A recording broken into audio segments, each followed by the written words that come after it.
Hello,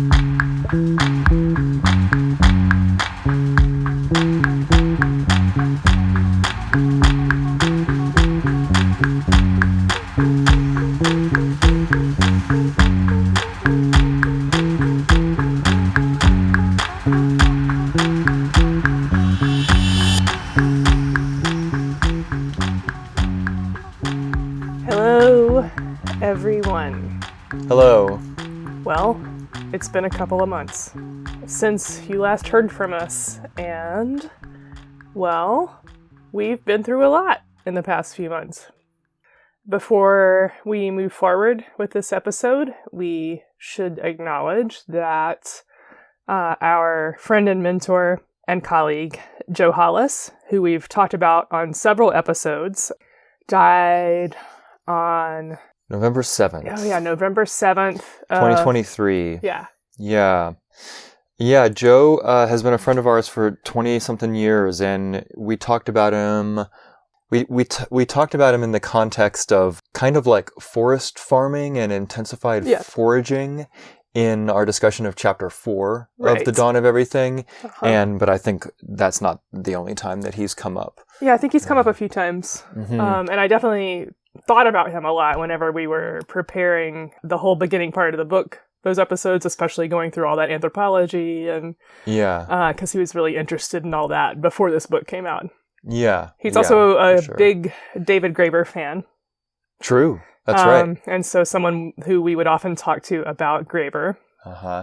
Yeah. And who we just talked to about anthropology in general. So I gave Joe a copy of Fragments of an Anarchist Anthropology back in 2005 or 6. Oh, wow. Something. And he took to it immediately. I've always been it's been like a minor point of pride that I turned Joe Hollis on to David Graeber back in the day. But yeah, Joe, if this is the first time you're hearing about him, he was 81 when he died in November, and he's kind of a legendary trailblazing gardener and kind of philosopher of living on the earth in appropriate ways, but also just had knowledge of relationship with hundreds and hundreds of plants that he grew in his garden of just a couple of acres, which is in the next county over from where we're at. Yeah. Janet and we're actually intimately involved with keeping his project going. Mm-hmm. Yeah. And if you're interested in that at all or want to learn more about it, you can keep up with the website at mountaingardensherbs.com. Mm-hmm.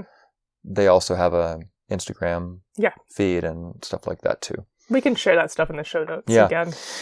So that happened. And also part of our preoccupation and part of what was taking our capacity away from the podcast for part of the fall was that Dave and I were both part of his end-of-life care team. And he was diagnosed with pancreatic cancer the end of August. And so for those of you that don't know, that is a type of cancer that will take you pretty quickly often once you have a diagnosis. Mm-hmm. But he was able to die at home, surrounded by loved ones. We were there a lot the last few weeks of his life, especially. Yeah. So that was a really transformative and powerful experience. I feel grateful to have been there. Yeah. But it was definitely consuming of our time. Mm-hmm. At the same time, and beautiful. It was very beautiful. Yeah. He was buried on his land, which is legal in North Carolina. Yeah, the whole process was really beautiful and life-affirming. Yeah. So, personally, and this also affects Dave, who has been part of my family for a long time. Yeah. My father also died. He died on November 30th, so that was, a little over 3 weeks from when Joe died. And he fell on September 11th. My dad fell. I can't remember if I talked about that on the last episode, but he broke his hip, broke his jaw, and he just never really recovered from that. He got some infections in the hospital he couldn't fight off, and mid-November he chose to come home to go into hospice and died on November 30th. So I was also part of his end-of-life care team and stayed there a lot during those last couple weeks of November of his life. He also died surrounded by friends. Very different process, but hospice in both cases. And I have great admiration for everyone that works in that field. Yeah. What a wonderful service that is. I'm still spending a lot of time at home with my mother, who, after 62 years of marriage, is definitely in a deep state of grief right now. So it's been quite a season of loss for us, but also has been transformative and inspiring in its own ways. But yeah, we've been quite distracted by life and death. Distracted by death as well. Yeah. And we both got a nasty case of the flu. Oh, yeah. It's just been... That's true. Shit's just been coming at us for a few months now. Yeah. But... Yeah, the flu was really, really bad. Almost everyone in my family got the flu, too, around the solstice, winter solstice time. So that was horrible, yes. But we're trying to get back into the rhythm of all the things, including this, so that we can finish up this season of the podcast. Yeah. This season, now we're like a year into season 3. I love to talk about this book, but I would love to think about some other books as well. That would be really cool. Yeah. We really bit off a lot with this one. There's just so many things to talk about in each chapter. Right. Speaking of chapters, we are on to chapter number 8. That's right. If you're keeping count, we're on to chapter number 8. And 8 out of 12? Or we do 12 8 out of 12. Okay, yeah. We have every intention of finishing the book with y'all. Right. Apologies that it's taking this long and that we lost our momentum at a certain point. But we actually had no choice. Yeah, we had no choice. Yeah. But really, we don't blame you. If you just went ahead and you finished the book on your own, then that's fine. Maybe you'll still get something out of hearing us talk about it. Especially after these next couple chapters, which are great on their own, the book really starts to converge on its thesis, final thoughts, kind of, and start trying to wrap some things up and draw some conclusions, So we'll be getting there directly, but first we're going to talk about cities in this episode. And they talk about early cities over 2 chapters in the book, chapter 8 and 9. And if we stick to the plan, then I think we're going to talk about both of those chapters here on this episode, just because it really, even though there's a lot of pages in these 2 chapters, the theme, it's kind of a unified theme. Chapter number 8 is called Imaginary Cities, and the subtitle is Eurasia's First Urbanites in Mesopotamia, the Indus Valley, Ukraine, and China, and how they built cities without kings. Right. Yeah, and then eventually we're going to move on into chapter 9, which is called Hiding in Plain Sight, the Indigenous Origins of Social Housing and Democracy in the Americas. Yeah. And the way that they get into this question of cities and what they might mean or what role they might have played in the loss of people's freedoms worldwide is by addressing this one argument that you could hear people make that has to do with scale. Right. That basically has to do with just this idea that probably in some people's mind, it sounds like common sense, that sure, you can have a nice, horizontal egalitarian existence in a small group, but that as soon as you've got like thousands of people living together, then there's going to need to be some kind of like coercive structures in order to like ensure the orderly social life of those people. Yeah, and I think that problem of scale, or the assumptions about scale that probably most of us have, because it's kind of just the water we're in a way that, like, unless you actually look at it and question it, which is what they're trying to make us do, you've probably accepted some ideas around scale yourself. And when I think about that, I would just think about even when I am explaining like anarchism to people who are not anarchist. Yeah. I'll sometimes catch myself being like, once you get into like large groups, it gets harder or something. And like, I realize that I'm repeating this like given notion, that things become too complex for non-hierarchical organization at a certain point. Right. Right. You know? Mm-hmm. I mean, this is making me question how I talk about that, and I hope to be able to do it in a better way in the future. But I know that I've said things like that. Yeah. Probably, you know? Yeah. That's true. Because, I mean, it's a question that anarchists Sure. get a lot, right? Which would be like, well, how can it scale? Or how would large groupings of people in cities like govern themselves? You know, and there's all kinds of answers to that question. Right. Some of which Or kind of come up. the Davids like actually think they see in some of these early cities, like neighborhood assemblies and all of this type of thing. And I was trying to think about like why, like where's my idea around that?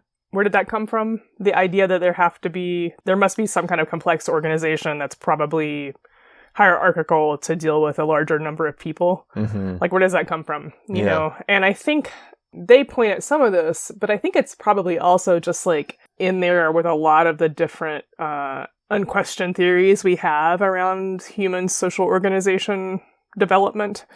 But one idea which they point to, which makes sense, is that a lot of different social theorists have this idea that, you know, the family is this like natural organizing factor, and that families hang out with each other in extended groups, and then like multiple families might band together. Mm-hmm. And so you have a family-based organizational system, and then if you scale up too much, then people don't know each other anymore. Like comes a point where you no longer like know all of the people around you, and there's a limit to how many people can organize together socially because our brains can't handle a very large group. Something like that. Yeah, and that's like supposed to be a problem. Right. In the way that it's commonly posed is that this is a problem. Like the fact that human communities can scale up to the point to where you can't individually like know and have interpersonal trust with somebody else is posed as a problem of human organization. Right. You know, and one of the most well-known kind of expressions of this that has become like really widely cited is this maybe y'all have heard of Dunbar's number. So like Robin Dunbar is like, I mean, what is Robin Dunbar even? A sociologist or something? Yeah. An evolutionary psychologist, of course. Dunbar extrapolated from some observations about primates, social groupings and brain size and stuff, that for humans, about 150 people is the limit of like how many people we can just form a kind of like organic, trusting relationships with, or like a group with, that doesn't require any other kind of like layer of mediation. And he claimed to find evidence for that number in like, you know, the typical size of like a church congregation, how many people might be in a particular division at a large corporation or something. And then also people have taken Dunbar's number and used it to design things like corporations. Right. I was reading about this somewhere where they're like, well, let's not, you know, our people will work better if they don't need to know more than 149 other people or something. Right. You know? And not to go into it too much, but Dunbar's number, I mean, this whole idea has been critiqued from, you know, primate biology, from all kinds of sides and everything. It's a little bit unclear, I think, in the book what the Davids think about the utility of Dunbar's number. But one thing that becomes very clear in these first few pages is that they want to argue against the notion that people just existing and living together in large groups, like a city would be, you know, where there's thousands of people, is something that's just inherently unnatural, right, or bad for us, right, or like challenging in a way that it kind of breaks the social, right, in some way that can only have bad outcomes. Because you find this, whether it's in the form of Dunbar's number or other kinds of assumptions and implications that people make, you find that kind of theme come up in a lot of different places. And I agree that there's a lot of people out there who think that. Yeah, all kinds of people all along and outside the political spectrum have sort of like cities are bad for you mentally and Yes, physically. cities are bad for you. Yeah, that's like a thing that you'll find people, all walks of life. In have like that an idea. abstract way. I mean, Yeah. by abstract, it's like the way it gets talked about sometimes is it's not just like these cities that we have are bad for you. Yeah. But maybe even just the idea of a city. Right. The fact that you would be on a street with people who you're gonna kind of ignore because you can't really just acknowledge the deep humanity of everybody who you cross paths with in a city because there's so many people, and that this is somehow like a factor of alienation that exists in cities that must not be a good thing. Right. And that it dehumanizes people basically to be in a city in that way. And I don't know. What do you think of those assumptions? I'm kind of like skeptical of it.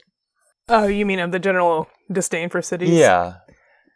Well, it's interesting. We were talking about this the other day, but I remembered back in college, 30 years ago or whatever, being taught in different psych classes that the concentrations of mental health, severe mental health issues, psychosis, schizophrenia, were all more deeply concentrated in cities, and even to the point of when they would draw population rings of density, that the denser a population within a city, the higher the rate of schizophrenia and psychosis. And so that information was just dropped on us like a factoid to remember. And now I'm kind of like, well, there's services for people with mental health issues in cities. Yeah. That's a place where you can be taken care of. Sometimes this is a falling apart in most places, but I know that cities I've lived in that had higher levels of support, more of a safety net. Right. That seemed to be more true. Yeah. Yeah. And so there can be a lot of different factors in that, but the fact that there's a lot of factors. So many factors. I would think. Yeah. But I think probably a lot of people might hear that statistic or see those graphs, right, and be like, right, cities make people crazy. That's another way that could be read. That exactly. data, Yeah. And I just think that that's pretty interesting. But part of what they're trying to point to here in this chapter is that, and anyone who's lived in a city knows this, is that within cities, you have the larger city, the imaginal city that you belong to. I'm a citizen of Rome. I'm a citizen of New York. Yeah. Of Atlanta. Right. And there's an identity. There's an identity there. That can come with that for some people. Yeah. But you always also have neighborhood identification. You always have a smaller group of people that you actually see every day. Right. People you relate to. Right. And that humans are always moving between scale. Yeah, and it's really true that even people in cities, I mean, it's the experience of living in a city can be all kinds of ways. So I don't want to make vast generalizations, but a lot of people who live in cities kind of live in a village within the their city. Right. Because it's the stores that you go to, the people who you know there, the places that you go, which there might only be, a couple dozen places that you really frequent, and the streets and stuff. And then there's occasions when, you're with more people. Right. More kinds of people. And more kinds of people, but even just more people, and you relate to the city in a different way. And this is part of what they're talking about is that people have the capacity to, and that maybe it's, I mean, they don't really use the word natural, but maybe it's actually of long standing in the human experience for people to have different scales of humanity that they engage with. Right. And part of what they do here is that they point out they use some examples, a couple of which have already come up in the book. Previously in the book, they talked about how people have actually become sort of less mobile and less well-traveled as time has gone on. And this is probably paradoxical to what we think is probably true, because there's jet planes and stuff now and there didn't used to be, but that it was a really normal part of human experience for people, just of all walks of life, or however you want to put that, to go on long trips and travel across whatever continent that they were a part of and everything. And there's a lot of examples that we have of people actually having memberships in groups that span continents. Totally. Like the clan system that you find, in Turtle Island going at least as far back as Hopewell Right. era culture, where you've got like Bear Clan and Wolf Clan and stuff, and you could travel like 500 miles and still be taken in by somebody who was part of your clan, right? So anyway, but that's just one example Right. of this very old way that we can point to, pre-urbanization, that shows that kind of like in a city, people have different scales of belonging that they move between, and that they think of themselves as belonging to groups on vastly different scales.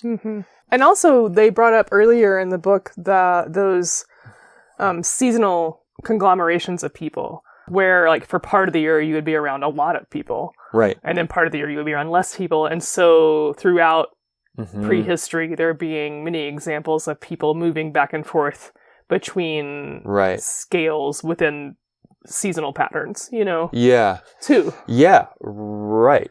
For sure. Yeah, so that kind of raises the question, implicitly at least, of what is the belongingness of all of the people who might have been in bands for a lot of the year, but then were aggregated in some place for 2 months out of the year. Like, did they see themselves as part of a bigger thing, even when they were apart? Right. These are the kind of things that they're trying to like get us to think about.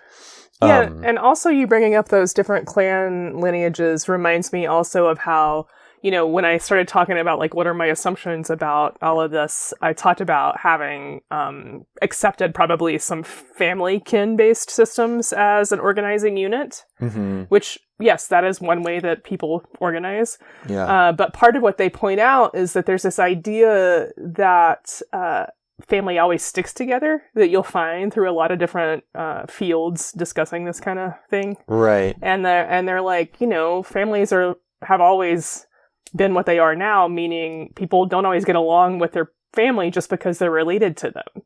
And they talk about studies of contemporary hunter-gatherers and how you'll find people from many different lineages in any group or band because people often don't get along with folks in their family, or just want to get away from them, or want to be around different people for a while.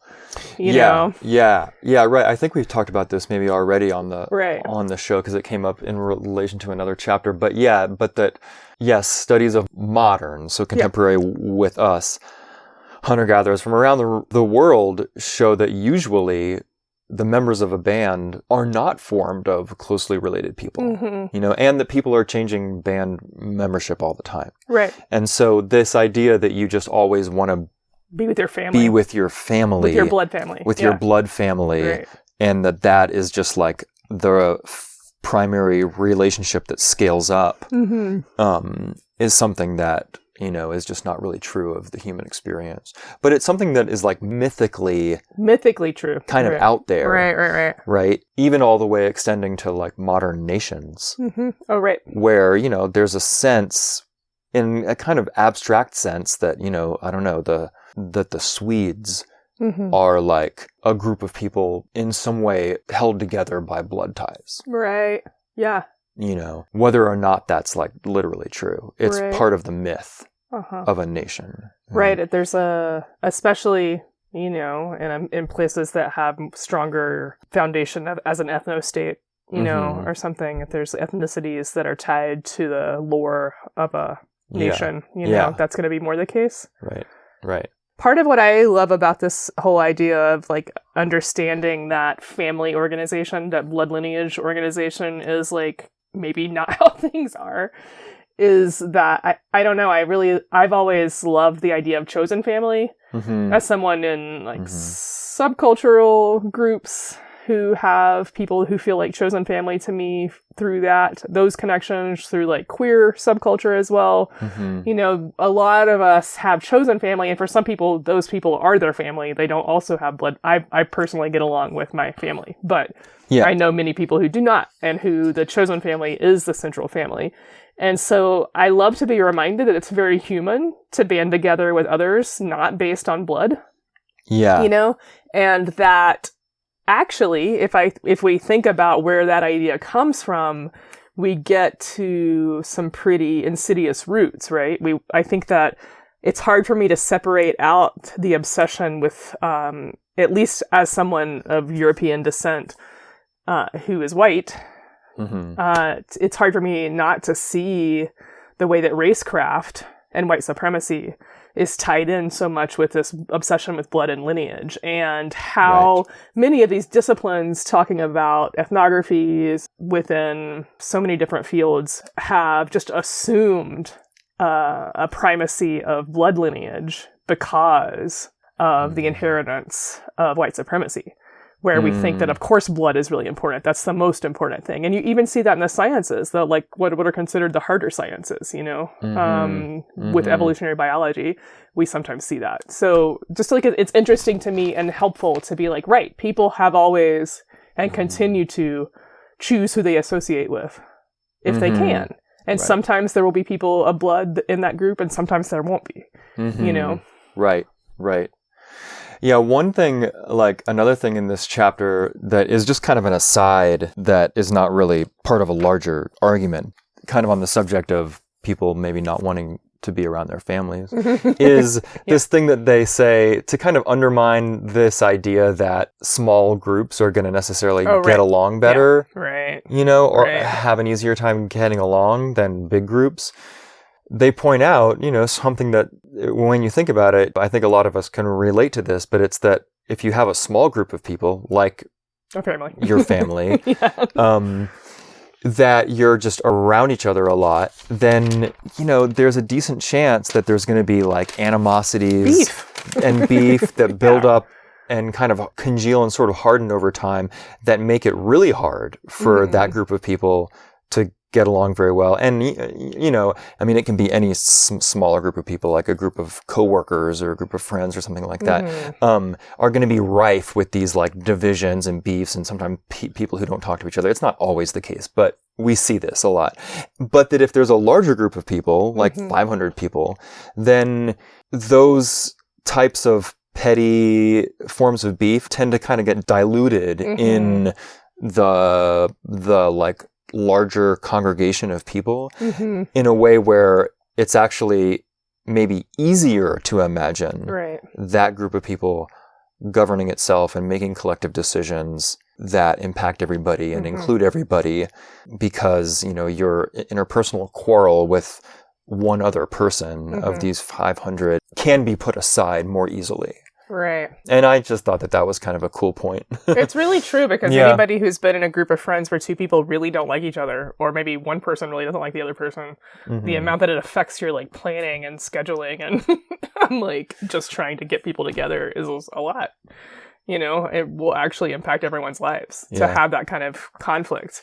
I was also thinking when you were just talking about how one thing you also get when the numbers grow a bit in a conglomeration of people is that it's harder, it can be harder for one person to really dominate, you know, unless there becomes almost a cult of personality or something. But if you have like a handful of folks with one person with a very strong and dominating personality, it is really hard to balance them.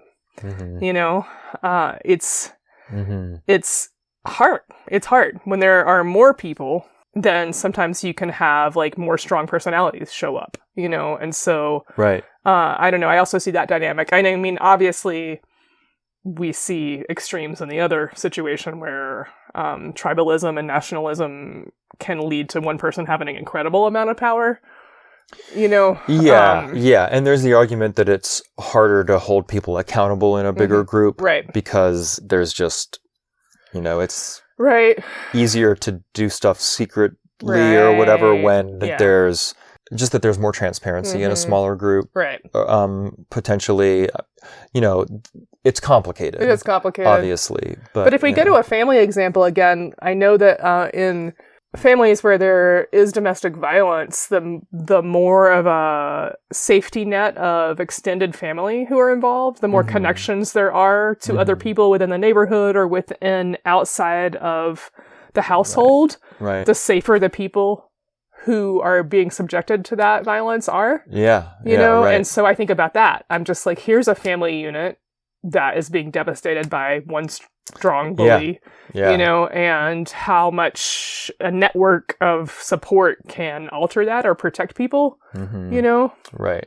So I don't know. That's just like a very specific kind of example, but it seems to be true in other kinds of groups as well, you know? Yeah, I mean, and also like, so we could go back and forth, bing, like on this, because it's also true that like the network of support for the bully Right. is also part of them being a bully. Right. You know, right? Like there's so many toxic nuclear family dynamics have like an adult male as the primary offender, partially because they are supported in their power by the rest of society and the institutions that are not going to hold them accountable in law and like all these things, right? So, you know, just the scales they're talking to each other at a lot. Right. In a lot of different ways.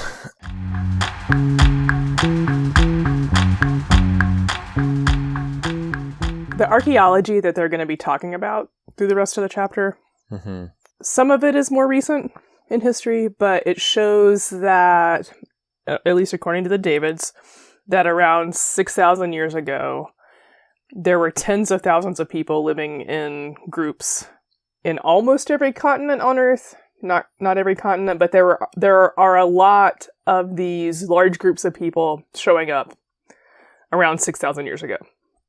And they want to talk about these sites, especially the ones that they're interested in aren't always classified as cities, but they are dense settlements, very dense. And so part of what they're doing here is like, why aren't these always called cities? Let's look at these. And one of the things they point out is that archaeologists and within the field have tended to see anything that doesn't have examples of hierarchy or evidence of hierarchical organization or state governance as a pre-city or not quite a city, you know? So they're kind of like, why? Like, we're interested in this time. These are cities.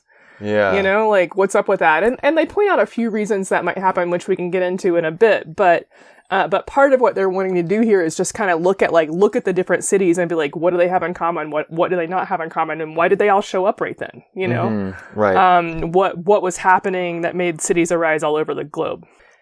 And it's pretty fascinating. Yeah.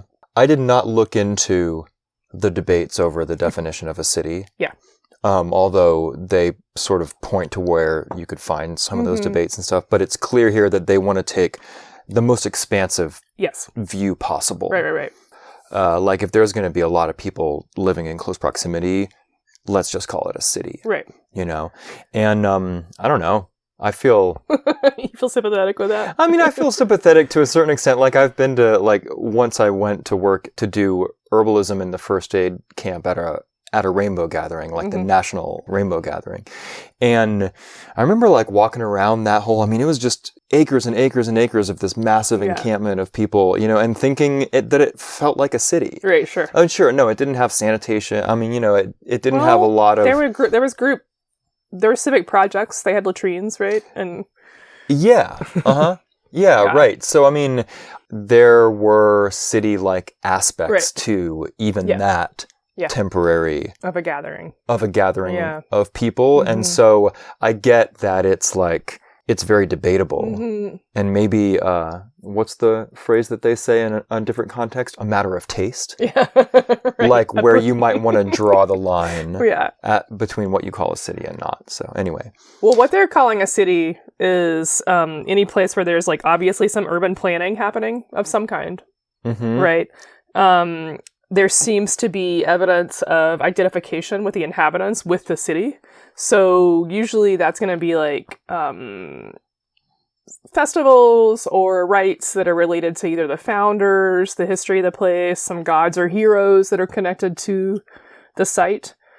And there's some sort of like... There's like a collective life of the city. Collective life. There's rituals in common that are usually done on the smaller scale of individual households, but also on the larger scale of the city itself. And there's evidence that people felt they belonged to the place. You know, they were the sons and daughters of the city, whether or not they called it a city, because they usually just sort of like, we're the people of this place. Yeah, right. I mean, and in the first example that we're about to get to of the Ukrainian sites and stuff, there's not evidence for a lot of those things. Right, because there is no writing, there is nothing left behind that would really indicate much of what people thought, except for that they had similar styles of pottery, styles of adornment, styles of, that they were clearly of the same, of a similar culture of people, but they were also of a similar culture continuous with people that were around them too, or whatever, right? Yeah. So, there is, I think it's good to keep those things in mind, what you're bringing up, because those do feel like, what qualifies things as a city. And it's a way of finding markers other than the ones that imply hierarchical power, like walled fortifications and like all of this type of thing. And evidence of violence.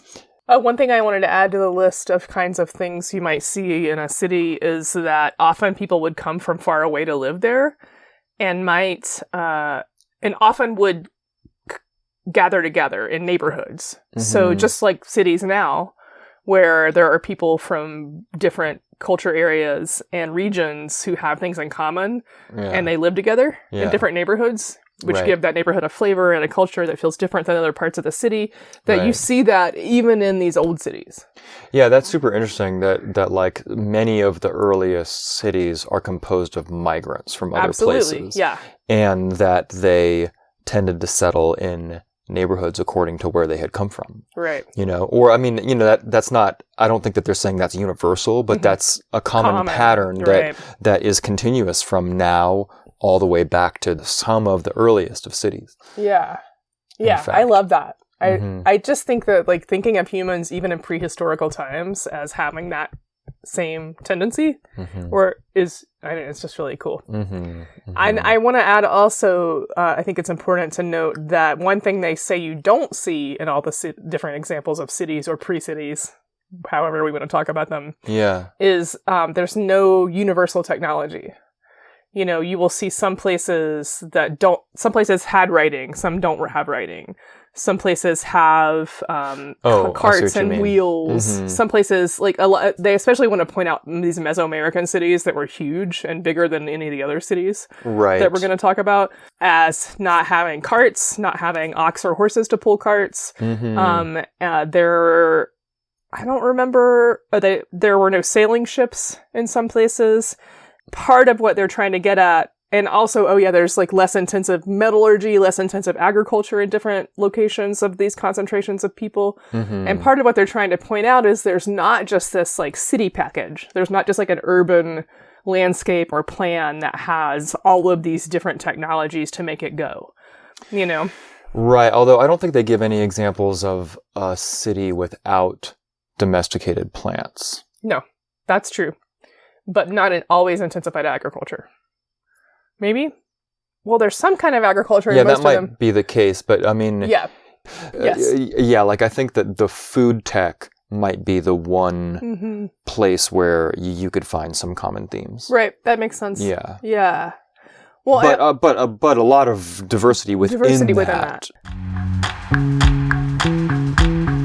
Part of what I found so fascinating in this chapter is them they're like, so why did cities show up all over the globe at a certain point? What made that possible? Yeah. And that stuff that's some really interesting history. Yeah, there's a neat part here where they bring in some ecological factors that have to do with water. Yeah. In particular. Yeah. So we don't find cities until we get into the Holocene, right? And even the Holocene had a lot of like climatic variability and was kind of more chaotic at the beginning. But then around 5000 BC, you see that what they call the flood regimes of these large rivers, where we see a lot of the early cities form, became more stable. And so there was more predictable flooding. Instead of just this kind of like wildly unpredictable thing that was happening previously. Well, because the climate was stabilizing. Because the climate was stabilizing, the glaciers were not melting as rapidly, and the flood regime became more regular, and the rivers themselves, because of all of these changes, and the stability that was growing globally, the rivers became just that their courses even became more regular, and more yeah, predictable. their courses were more fixed, their floods were more predictable and more regular. And then because sea level rise slowed down. Right. So, for a long time, there was just a lot of melting of polar glaciers. Right. And it was happening really fast. And it kind of made it so that river deltas would be gobbled up by rising seawaters, like as quick as they could form. Right. But then once that stabilized and slowed down, then river deltas, like the big fan-like deltas that you see at like the Mississippi Delta or the Delta of the Nile or the Euphrates and stuff, were able to actually, exist and become more consistent features of the landscape. So these are two things that both involve like rivers and the world's like kind of great rivers where the earliest civilizations would form. Right.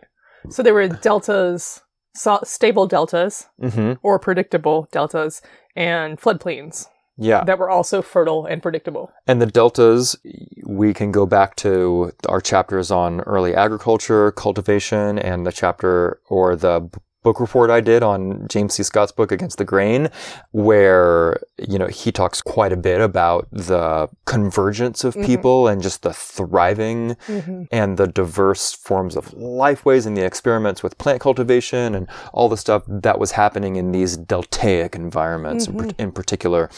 And the Davids are bringing that up here. Well, part of what they're also wanting to examine here is that what we're studying as cities is like a certain point of city that left something behind. Yeah. And so what they're discussing that's come up in the archaeological field in the past few decades is that actually, 1,000 years before the first Chinese dynasty, there were dense settlements. That in Peru, there's evidence of dense settlement 4,000 years before the Incan Empire. Or at least like a ceremonial center. Right. Like a lot of these, it's like, that's what you can at least say. Right. Right. Because it's hard to tell sometimes from the archaeology what was a settlement versus what was a gathering place. Right. And they're not great at going into that nuance because they want them to be cities. Or they just want to point to the directions where we should be looking. Right. The novel stuff right. that potentially expands our scope of what we think could have happened in the past. Right. Even if they're not sure what conclusions that's going to eventually come to. It seems like that's what they're doing in those parts. I think that is what they're doing. And they're also pointing out that, hierarchy and authority are the accepted norm. And you can just say, there's clearly authoritarian practice here and no one will question you and ask you for proof. But if you say, there's no evidence for authoritarianism here, people are like, where's your proof?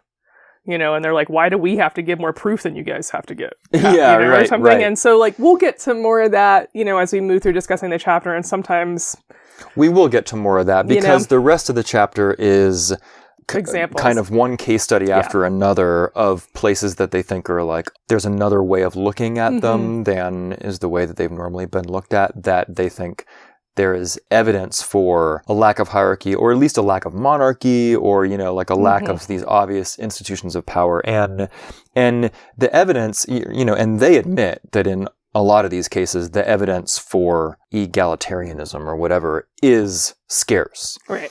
But their point, and this is kind of in line with what you're saying, is that but the evidence for the opposite is also scarce. Right. So why do we default to hierarchy when the evidence is scarce? Right. I think there's at least as good of a case, for what we're trying to say, and I mean, it's debatable whether there's as good of a case, but the meta point, I think, is well taken and is a fair point, which is that there is a default interpretation when it comes to cities, which is that you assume, I'm not talking about me and you exactly, but maybe in just the way that history gets told is that you assume that there's a command structure. Right.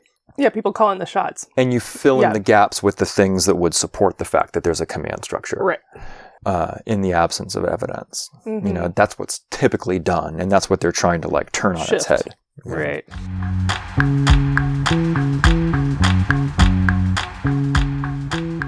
So I think we're just going to give a relatively brief rundown of these case studies. Yes. Or these examples, that they have.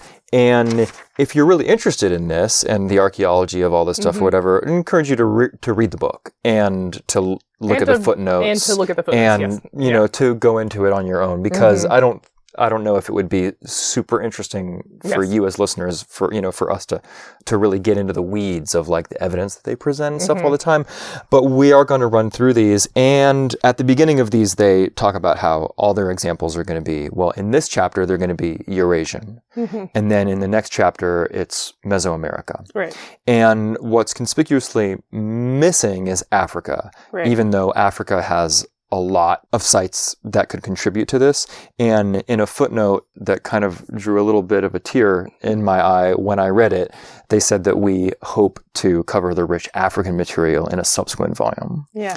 Whether we'll get that book without Graeber, we can cross our fingers and hope that we get that book. Yeah. But, I'm constantly trying to remind myself, and I guess y'all too, that like this book wasn't supposed to be everything. It wasn't supposed to be the end all and be all. Yeah, it wasn't supposed to be the end all and be all. And so, I can sometimes complain that I'm like, well, why aren't they curious about what keeps cities from being hierarchical? Why are they content to just show that for a couple hundred years they weren't or something? Right. And then I'm like, well, they weren't done. Yeah. I think they were curious about that, but this was like the opening salvo, I know that you're about to introduce the mega sites, but I just wanted to say that you're reminding me of like maybe my least favorite, or should I say more strongly, most hated feature of internet culture is the like, you have to say everything every time you talk.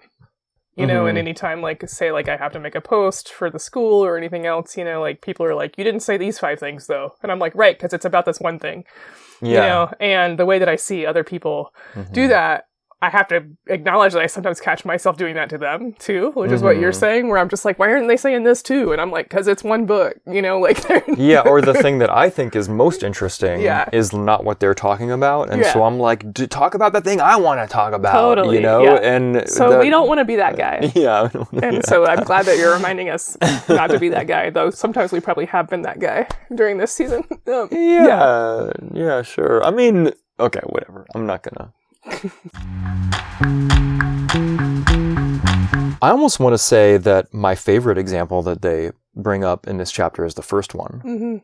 Maybe because, I don't know, it feels like primitive or something in a way that makes it fascinating. I'm putting the word primitive in air quotes. So you can't see if you're listening.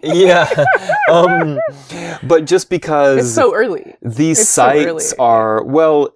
They're not like thousands of years earlier than the other ones, but they're examples of people like living together in pretty big numbers with, social organization in the form of neighborhoods and stuff. But there's like really so few of the features that you would see in later cities. It's like the agglomeration or the congregation of people is the main thing that's going on that would even make you call it a city. Where are we at? It's just the fact I'm about to say. Okay. I'm about to say. These are some sites that it's hard to know exactly how we should be referring to them, but they are found north of the Black Sea, mostly in the land that would currently be part of Ukraine, right? But also Moldova, where archaeologists, I guess beginning in the 1970s, started finding these sites that date to, like, the earliest ones are like 4100 BC, where people of cultures that are like pretty similar to what Maria Gimbutas was talking about as far as the old Europe. Yes. The cultures of what she called old Europe. This is kind of like culturally and geographically related, to who she was trying to describe there, were inhabiting these sites north of the Black Sea in like the famously fertile soils. I'm bringing this up, partially because I'm obsessed with soils and I'm a gardener, but also because one of the questions that gets posed about these earliest cities and everything is like, why though? Right. Like, why did people want to gather together? You know, and the famously fertile soils it doesn't provide an entire answer to that question, but it's at least like it can tell you why people might have been attracted to this region, and also why the region might be able to have supported a high population density. And there's these soils there that in Russian are called Chernozem, and they're just these incredibly, I'm not actually even sure about the geological formation of these soils. Do you remember? Did the book say? Well, they are north of the Black Sea, and so I'm wondering if there was just amount of like alluvial settlement, not alluvial, but as the glacial melt would have happened, did the soils like settle in the valley there? I mean, it's interesting because they're still famously fertile. I mean, like, you know, Ukraine is called the breadbasket of Europe. It's a breadbasket, yeah. I mean, despite like continuous agriculture happening for thousands of years. It's fascinating. And yeah, so similar, I mean, I picture them as like similar to the famous prairie soils of North America. Think something like that. Where the topsoils are like 6 or 8 feet deep. Totally. And, you know, like ruminants and just all of this type of thing. So prairie and woodland is the ecosystem type that dominated this area at the time of this habitation. So yeah, I mean, a great place for people to live. And this was at a time when people had a toolkit of plant cultivation, plant cultivars that included not just annuals like grains and lentils and legumes and stuff, but also, I mean, it's implied in here at least that they were planting orchards. Yes, no, I mean, it's not just implied. Right. They were planting orchards of... Because they had apricots and apples, like cherries and pears and cherries. Apples and apricots and all this stuff. Yeah, their diets sound lovely. Yeah. And these, what the authors are calling cities, some other archaeologists just call them like megasites or settlements and, you know, all this stuff. But the archaeological digs will cover sometimes 150 hectares, you know, like 400 acres or more. Yeah, they're very big sites of concentrations of dwellings. And you find these big sites that are mainly composed of houses, just one house after another, made of wattle and daub on stone foundations.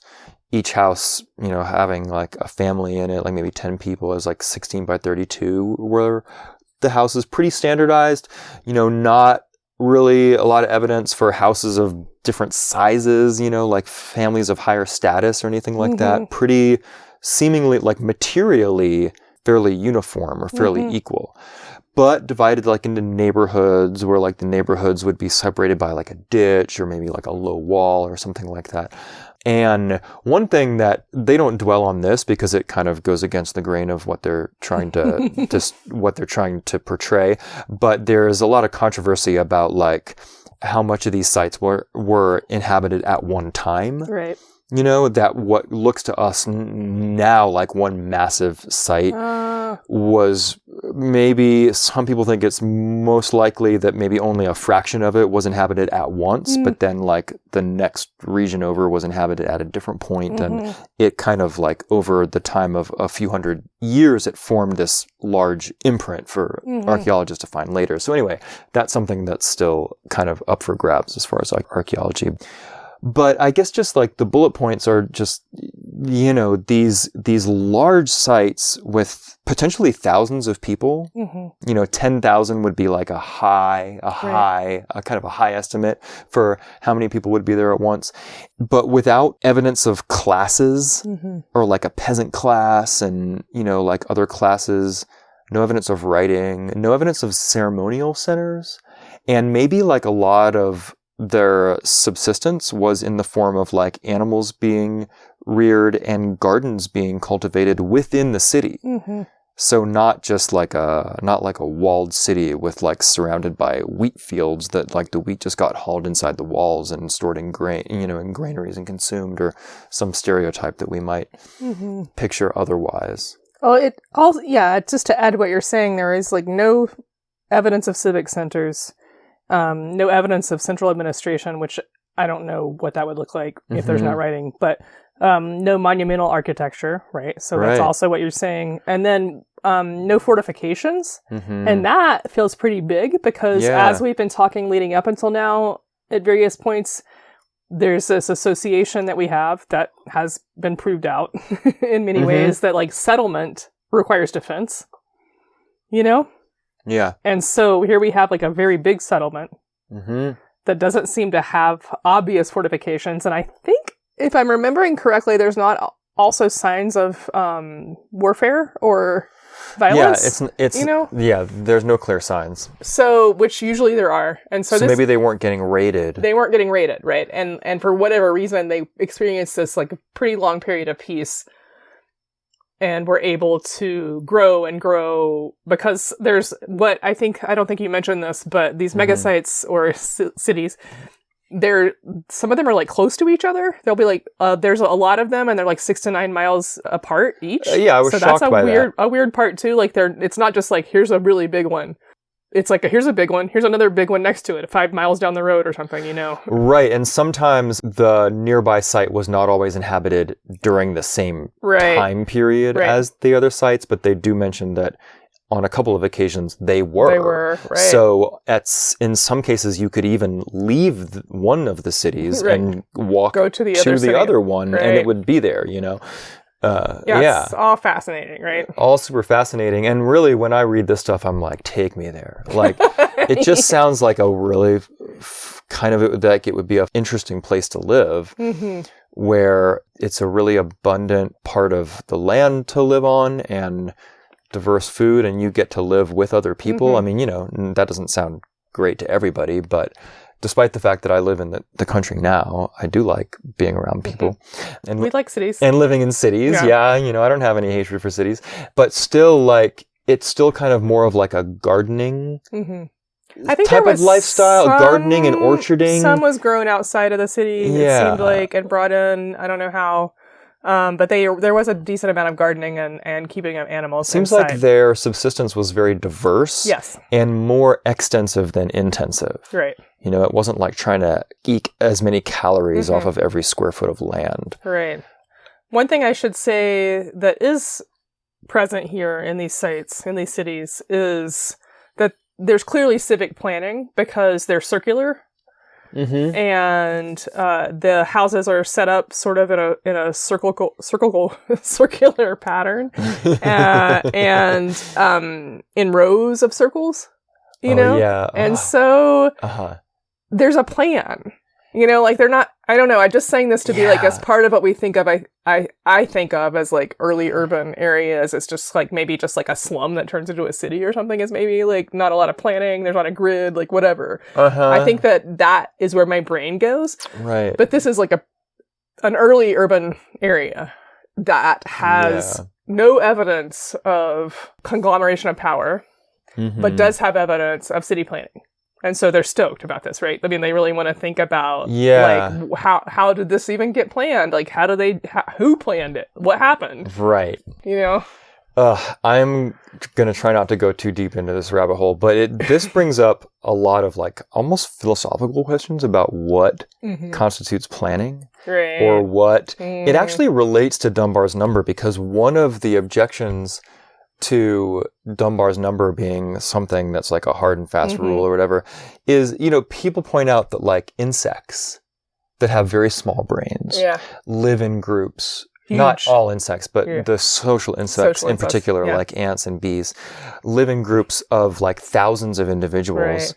And they have very coordinated behavior. Sure. And I mean, they maybe don't have things like conflict resolution and stuff, but they have coordinated behavior. They have a group life. They're more than some of their parts. They might all plan to kill the queen together. They have very small brains. But even if we're going to deny a kind of robust primate-like intelligence to bees or ants, then we still have to admit that a relatively simple amount of sort of cognitive procedures can still, when added up to by a lot of different individuals, create something that is very complex and robust and resilient, you know, and without necessarily it being planned. Right. You know what I mean? Like the queen bee in a beehive is not actually planning, commanding all the other bees. That's not what she does. The queen bee is just like the one who reproduces and she has a very limited set of activities that she can perform, and none of them involve oversight. Right. Like, really. And so no one's planning the beehive. Right. Unless you want to say it's like in the genes or whatever for it to have been planned. But like, that's another rabbit hole. But now I'm thinking about these sites in Ukraine, and it's like their houses kind of make these arcs and form these circular patterns and all this stuff. When we look at it from the bird's eye, it's like, it looks like somebody was like, oh, and we're going to make a circle over here, and we're going to make a circle over here and stuff. But I just want to acknowledge that it's possible for organization to emerge in the absence of top-down planning, or something that looks like planning from a bird's eye type of perspective. Or not even just top-down, but maybe not planning is what you're saying. Yeah, or maybe Absence like not planning. maybe not planning. Yeah, Right. yeah, not planning. And so anyway, we can stop there, but it's like when they say it's evidence of planning, I'm like, I see what you mean, because there is a plan in like the widest sense by which these dwellings are laid out and stuff. It does look like a plan. But what does that planning look like on a day-to-day basis? And I mean, I think that the Davids would welcome this question. Like, they're like, we want to know too. Right. You know what I mean? But maybe it doesn't look like an assembly of people being like, and this will be the next quadrant that gets inhabited. And the line will go here, and we have done this by consensus. But maybe it happens based on a kind of like culturally emergent idea about the way the next house in the line should go. You know? Right. And like, then it just emergently kind of forms this particular kind of arc or something in a way. You know what I mean? I know what you mean. A couple things come to mind for me about it. One is, like, is there some reason that it makes sense for people to be able to see each other? But how do you decide how big the ring will be? Yeah. Because they talk about the bird's eye view making that these settlements look like tree rings, right? Yes. You know, they're not exactly a circle. If it was exactly a circle, it would actually honestly require planning, I think. Yeah. Because you would have to be like... And maybe aliens. Possibly, yeah. Because you'd have to be like, to make... I don't know if you've ever tried to draw a circle. Yeah. Circle does not come easy. A tree ring that's more of a loose circular shape. A circle does come easy, actually. Well... You put a stake in If the you put a ground, stake in the ground, and you have yeah. a rope of a certain But length, that requires and you planning. walk the rope It would around. require planning ahead of time to have an actual circle of houses. Yeah. That's what I'm saying. You have to put the stake in the middle, you know. But if it's organically growing, which is what this looks more like, which is what you're talking about. Yeah, it's not a perfect circle. It's not a perfect like circle. It's curved. It's curved. Shapes. It's a curved space, and it's not a grid. That's you right. know. That's right. But what I was thinking about, and the way that it does look like tree rings, is the way that we are part of nature. Humans are nature. We have shapes that we like. But part of what I like to think about with this example is that the circle or cycle, the curve that goes around is just part of nature. You know, these were people in a temperate climate with seasons. These are people who watched the moon cycle every lunation. Yeah. And had a really good view of it with no light pollution. Right. These are people who watched the stars Right. on the ecliptic go around every year, and who probably kept time with the moon and what stars Luna was with. You know? And so the circle is everywhere. Right. And just to reiterate, whether or not there's planning involved in that, to be like, we like circles, we're going to be kind of curvy here.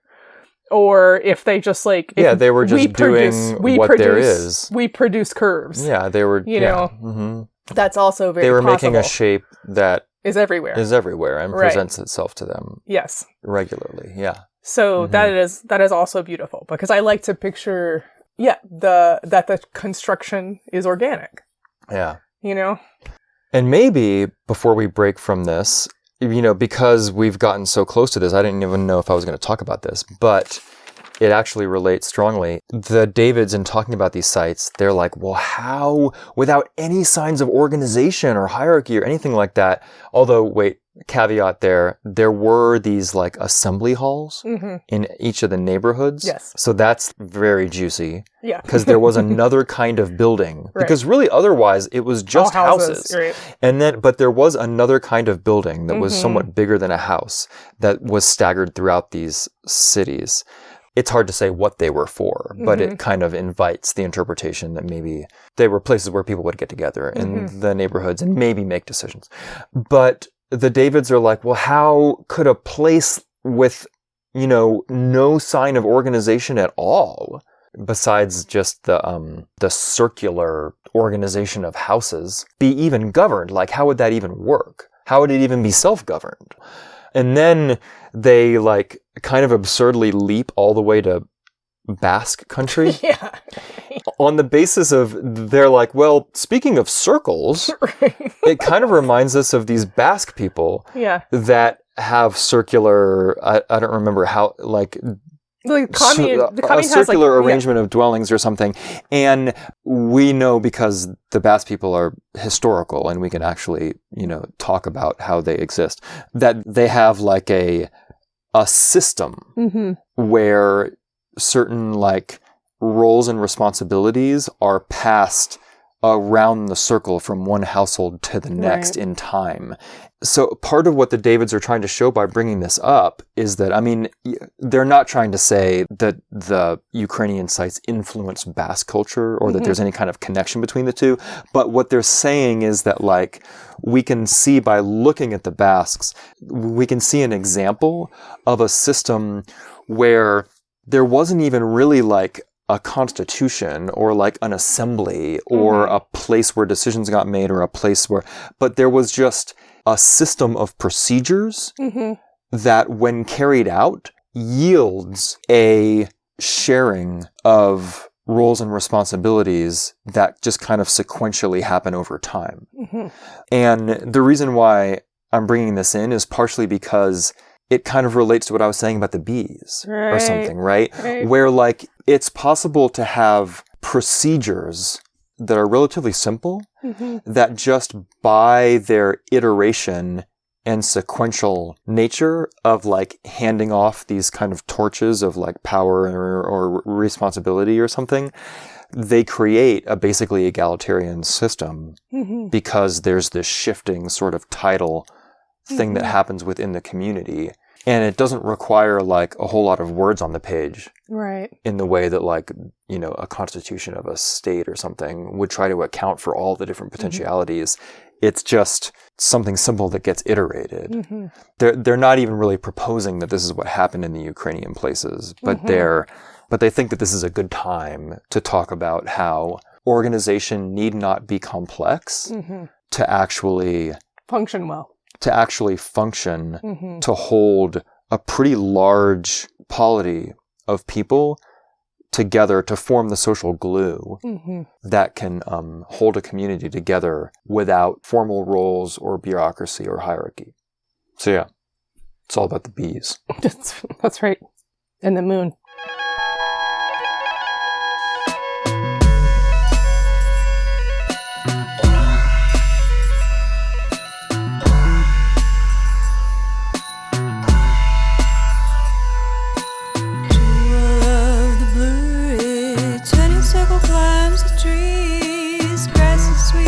Cinnamon, no, it feels like home to me. Jewel of the Blue Ridge, moon swims high and free, pouring light in every pool by the Boulder Creek tonight. Down past the water we'll rise, down past the knowing of the other side, down past the water we'll rise.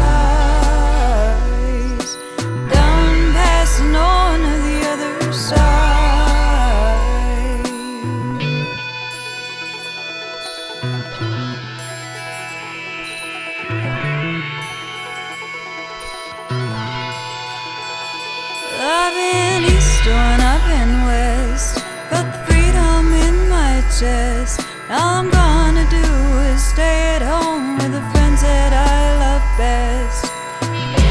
Of the Blue Ridge, moon swims high and free, pouring light in every pool by the Boulder Creek tonight. Down past the water we'll rise, down past the knowing of the other side, down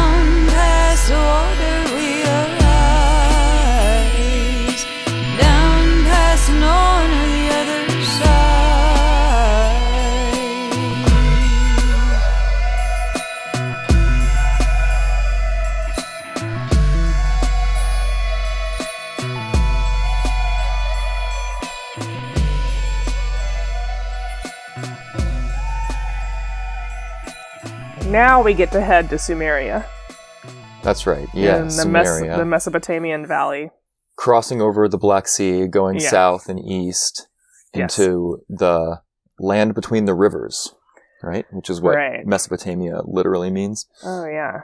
And Sumeria is arguably the oldest civilization, well, especially, as Dave was mentioning earlier, the civilization as defined by city-based life. Yeah, you could probably, I bet civilization has been defined a lot of different ways, Mhm. but one way that I see come up probably more than any other is that it's based around cities. Mm-hmm.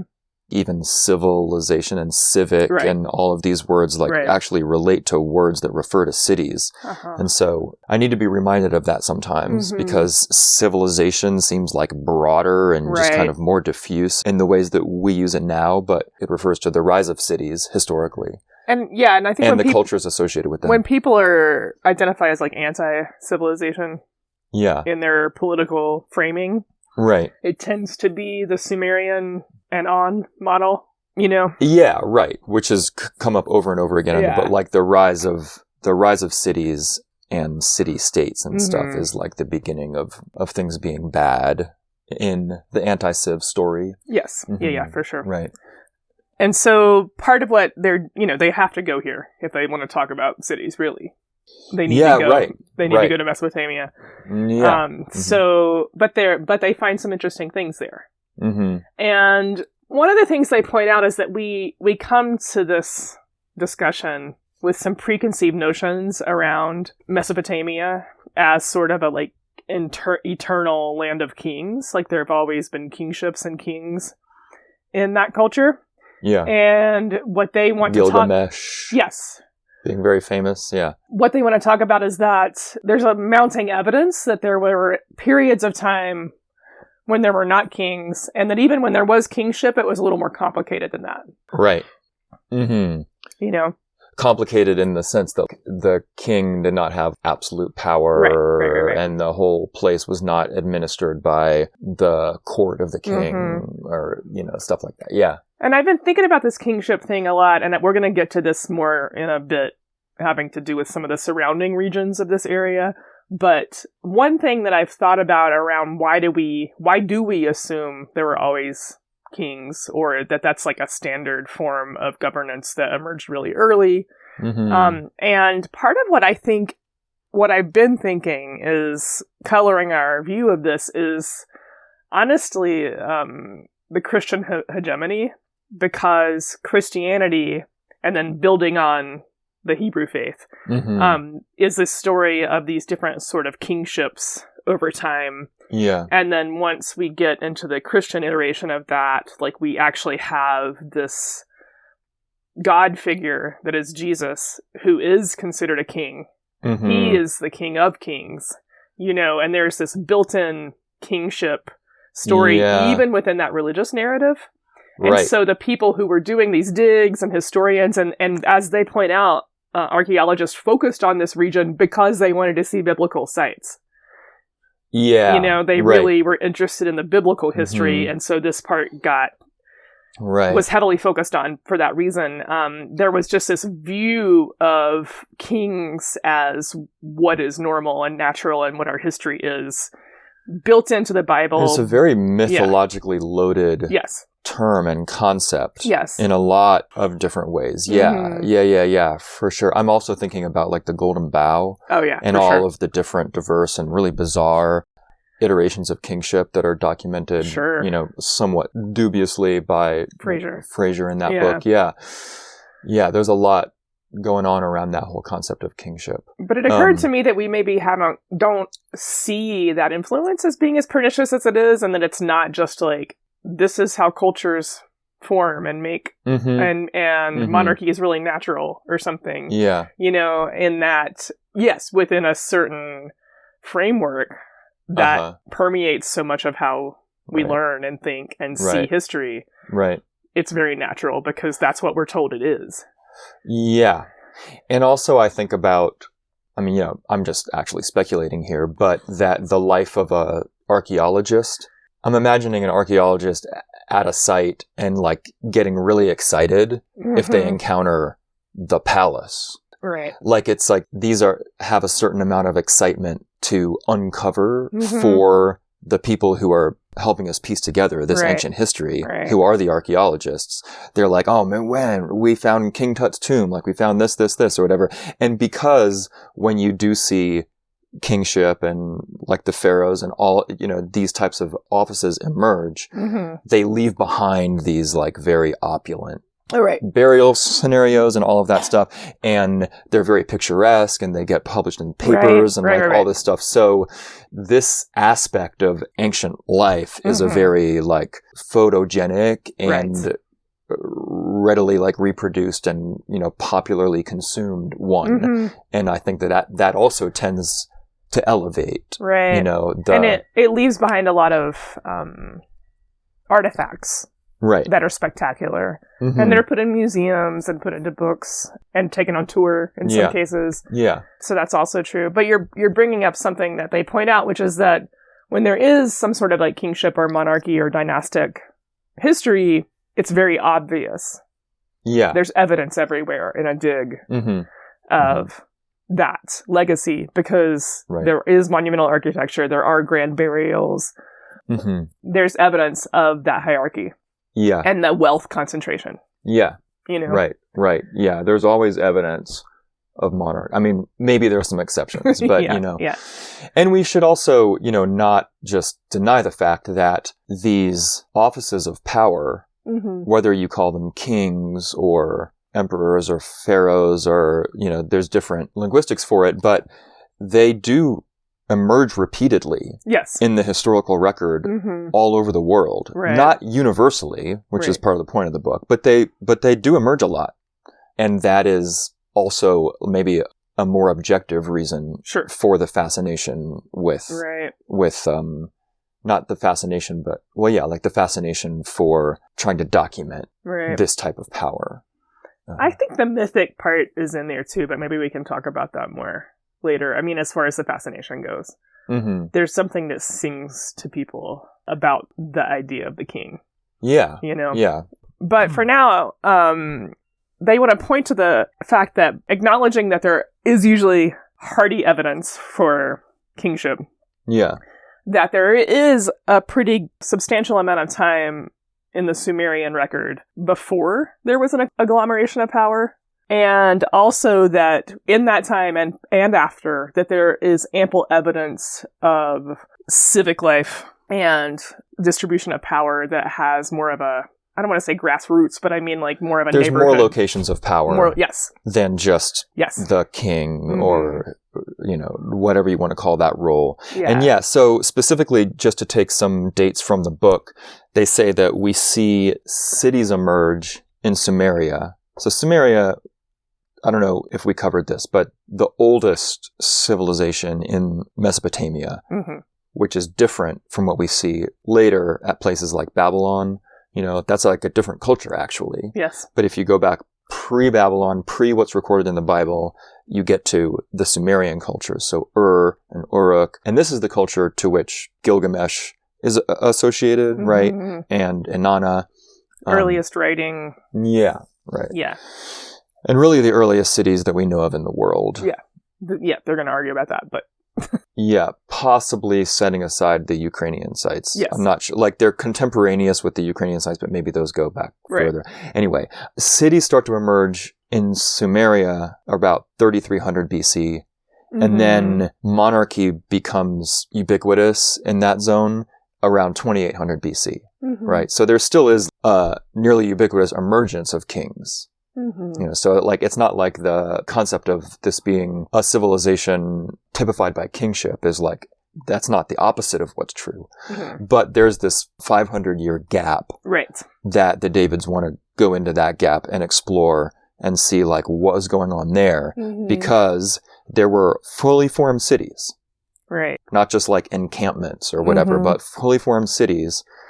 And as we'll see with like industry in a very modern sense, Mhm. that existed before there was monarchy, Right. right? So what was happening What was happening in those along times? lines? Yeah.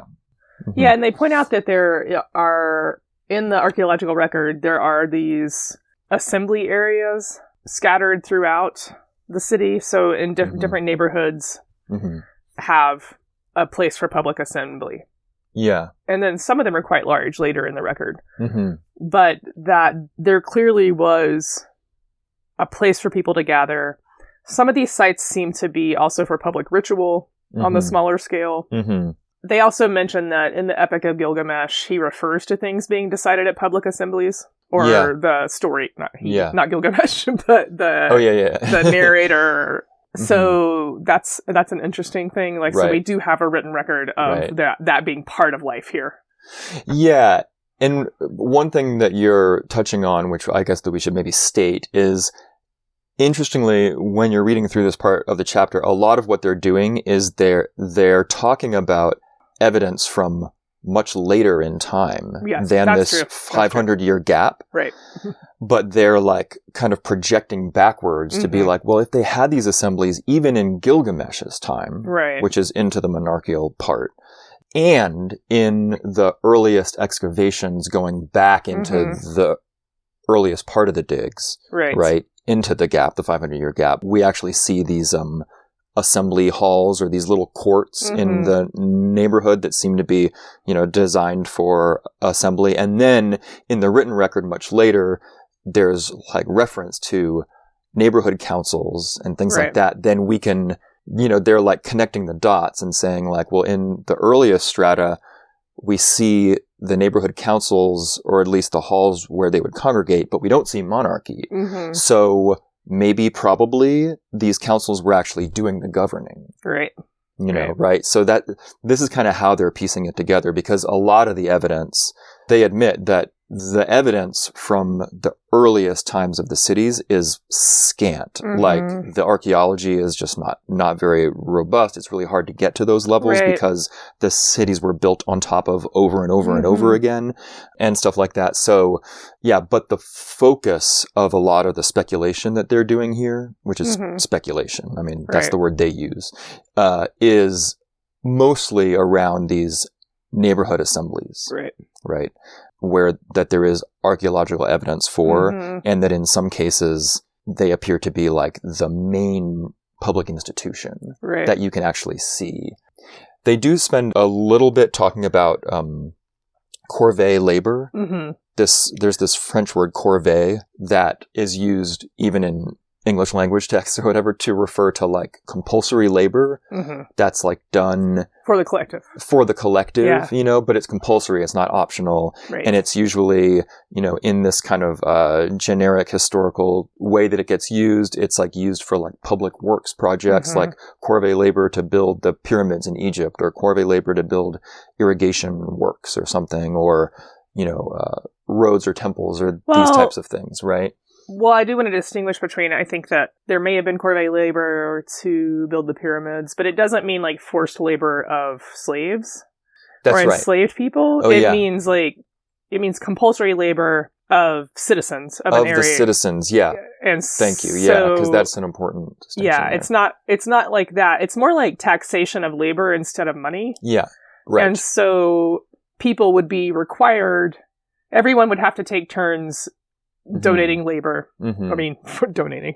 I'm putting quotes around that. Required to work a certain amount of the year, sometimes in concentrated periods, to do public building, public construction, public maintenance, maybe, and everyone had to do it. Right. And, they talk about it. The Davids, of course, are like, want to emphasize the potential for things to look different. And so they emphasize that this was a sort of carnival time. They maybe bright-sided a little bit, but not without any justification.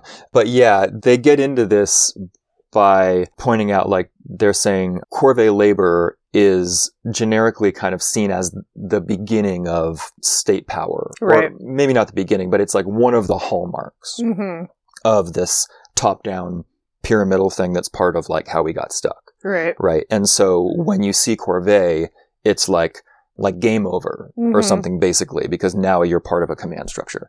But they kind of, in the wonderful theme of the book, they kind of want to mess with that kind of notion like a little bit. And so they talk about how, I mean, some of it is a little bit, I feel like they are kind of stretching, Mhm. because they're like, royal hymns will talk about the joyous faces and smiles on the faces of the laborers, you know, and they admit, like, they're like, of course this could be propaganda. Right. But they still take it as like an invitation to maybe think that this was basically consensual, you know, in a way, which like, this is probably a debate that happens all over the place when you see monumental architecture in the ancient historical like record. Right. Is like, there's a couple positions that you could take, and like one of them is, this is a sign of a dominance hierarchy with compulsory labor, and people were forced to, you know, build, let's say, these pyramids so that the priest class would have a place to look at the stars or whatever, and it's a sign of oppression. But then there's another way that gets told sometimes, which is that, yeah, even if it was like organized on the basis of a labor requirement or something, then maybe this is still part of just the cultural expression of these people, and that even like the commoners were just as proud of those pyramids as the priest class or something, right? And it's hard to know which side of that is more true without actually being able to talk to the commoners, who don't usually have a voice in the historical records. So it's hard to say. Right. Well, I mean, I will say that even though I do think they are right-siding the corvée labor, what is true is that it's part of the record that at these periods, people were fed very well. Yeah. It was a somewhat festive atmosphere. Right. And there was often debt forgiveness. Yeah. Which in and of itself is an incentive to show up and work, right? I mean, so at its best, it would be more like when we have a work party out at our place and we're like, we'll feed you. There's going to be music. You're going to help us dig the mud for our earthen walls, which is a lot of labor. Like a work party. Yes. With emphasis on party. Right. Where you're like, you're going to leave feeling like that was just a fun time. And as a byproduct of it, we got this work done. Yes. You know, that's like what you're saying. We sometimes even try to create out here. Yeah. And we're not monarchs though. Yeah. And they're like, maybe this was actually the norm. You know, back then. So it is at least a little more complicated than just forced labor. Yeah. We can say that. Yeah, right. You know, that it was, there was incentive to do it that could make it look more consensual. Yeah, they say maybe it was a carnival-esque atmosphere, which I'm coming to think is one of their favorite types of atmosphere. They love a carnival. Yeah. They love a carnival. But yeah, you know, this, I think, what we're talking about now, it sort of sets the template for much of what is going to get discussed in the rest of this chapter. These examples that they have from like the earliest of cities, in the sense that what they're trying to make a case for here, you know, and even if we just like accept that the evidence that they're trying to pull in is conclusive for the case that they're trying to make, that what they're describing are not anarchist utopias. Right. These aren't utopian spaces. It's not like before there was monarchy, there was this great city that an anarchist couldn't have designed it better. They're an arrangement where we see something that is better, potentially from a power distribution perspective, than what we would see later in the historical record, and maybe also better than what we have now. Right. So it's something, you know, still to kind of be inspired by, you know, to some degree, but also to just give nuance to our telling of the history, to like spend time, instead of just rushing ahead to full-on monarchy, to spend time contemplating these spaces where maybe there was more consensus around public works, or maybe there was more grassroots power held in the neighborhood assemblies. Right. Yeah, and there seems to be a record of that even into the monarchic time, because there's a preservation of correspondence between some of the small governing bodies and the overarching monarchy, in which you can see that neighborhoods and districts had enough power to dispose their own governor. Yeah, this one guy who's like the delegate of the king or whatever is like, you know, is the king's man in charge of like an area.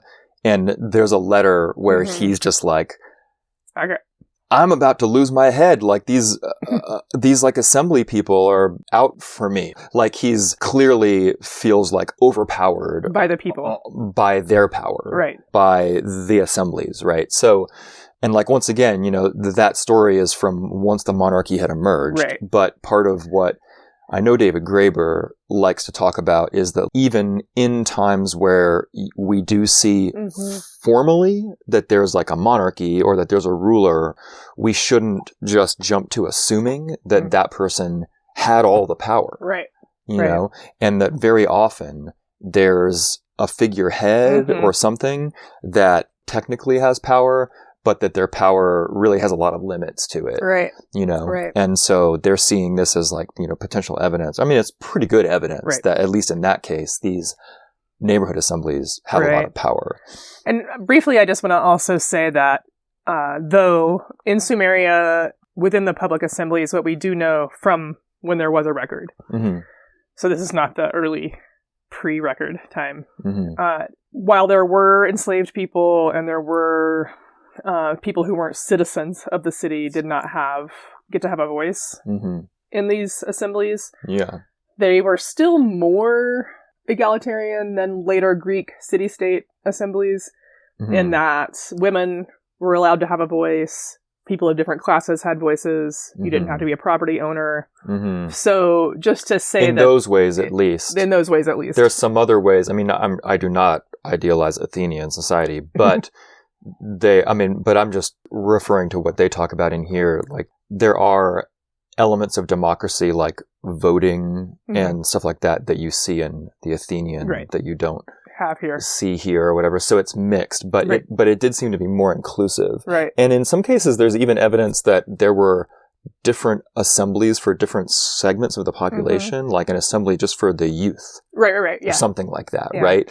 And still, you know, it's unclear how much power the different assemblies had, right? Because, I mean, it's a very old strategy of power to give people a place where they can like talk and voice things or whatever, but they don't actually have that much bite to what they're doing. So there's a lot still unknown about this stuff.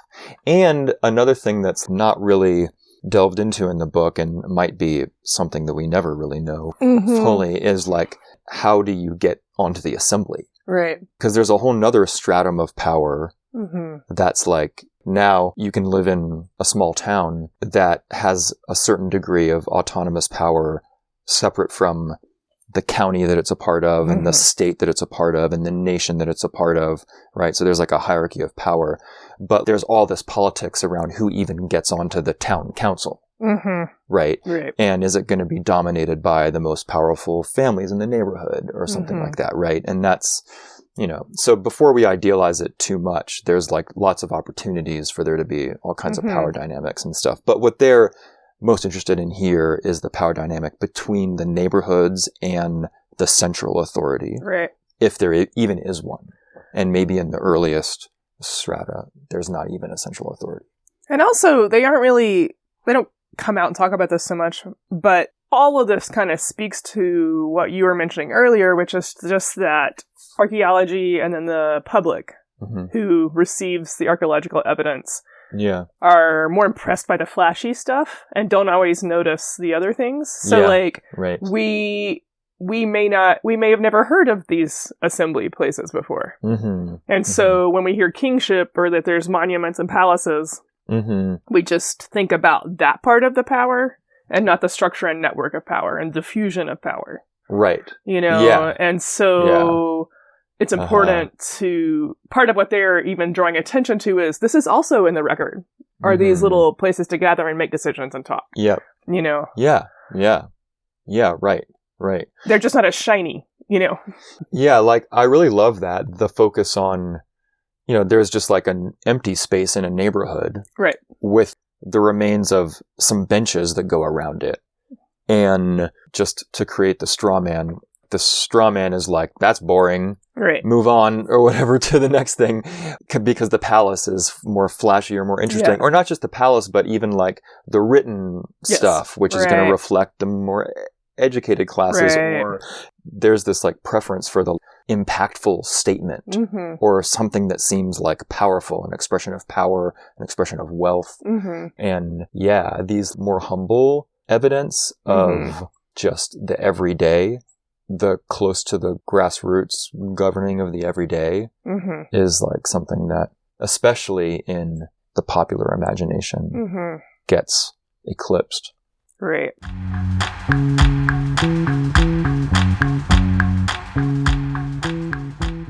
They spend a minute talking about Uruk. Mm-hmm. U-R-U-K, Uruk. Uruk was one of the earliest cities that we know of, starting at around 3300 BC. Mm-hmm. And one thing that they think is interesting about Uruk is that part of what's been excavated there is the Great Court. Mm. The Great Court. Uruk, even compared to these other Sumerian sites that they talk about, had apparently a really enormous court. Mm-hmm. A sunken plaza. And by court, it's like court as in like a plaza. Not like Right. a court of law necessarily, but like a court as in a plaza, like a big paved area Mm-hmm. with benches around it for assembly. And I mean, it sounded really nice. Like they took care to bring in shade for Mhm. people, and it was like planted up all around with nice plants and everything. It was like a nice place to go. Mm-hmm. And they see this in the template of the assemblies that are found, you know, in some of these other sites, and I think maybe later in Uruk too. But maybe they're speculating that this like Great Court was maybe the governing place of the city, Mm-hmm. and there's no sign of any kind of like hierarchical position, you know, like there's no throne at one end of the court where some more superior person would sit. Right. And it's like larger, physically larger than the Athenian Agora, is that what it's called? Wherever Mhm. the democracy happened among the wealthy men in Mhm. Athens. It's bigger, you know, so they're hypothesizing that implies that it was more inclusive, Mhm. like it included more kinds of people, Mm-hmm. you know, because it could be small if there was just an elite that was governing it, but it was so Right. big that maybe like all the commoners and stuff could come too. So they think that's interesting about Uruk. But the only hard evidence is just that there is this big court, Right. you know, but they're kind of jumping off for that. Speaking of jumping off, the other reason why they're bringing up Uruk in this part is to talk about the regional effects Mm. of the emergence of these very early cities. And Right. this is, the narrative gets super fascinating Oh my right here. gosh. Yeah. And like just to set the stage, urbanization Mhm. is happening. Right. The cities are developing, you know, a culture of their own. The urban inhabitants are kind of developing a somewhat divergent identity and way of life from, you know, the non-urbanized people Mhm. who live in towns and villages or just, you know, out in the landscape, whatever, around them. And there's industry that's happening inside these towns. I mean, one of the things that I think is just really fascinating about spending time with the anthropology, the archaeology of this time period is just to see that from the very beginning, cities were factories. Right. I mean, you know, I don't want to say that in a way that casts shade or whatever, because we think of the factory now as a site of exploitation, but a place where, you know, ritual goods, foodstuffs were like produced Yeah. in In a scale. very organized Mhm. way and to a large scale. Mm-hmm. And it's fascinating to see that this was all so like well organized and Mhm. distributed and had distribution networks and like Mhm. packaging facilities and all this stuff in the earliest cities. Yeah. You know, I mean, it's really kind of cool. And they point out that some of at Uruk, there's evidence that some of the bureaucracy that was related to creating these commodities for the city to run and the manufacture of them was all neighborhood run, Mhm. you know, that Yeah. they would have like district production, Yeah. you know, Yeah. and it doesn't seem to have come from the top down. Mm-hmm. It's more Mm-hmm. from the neighborhood. Yeah.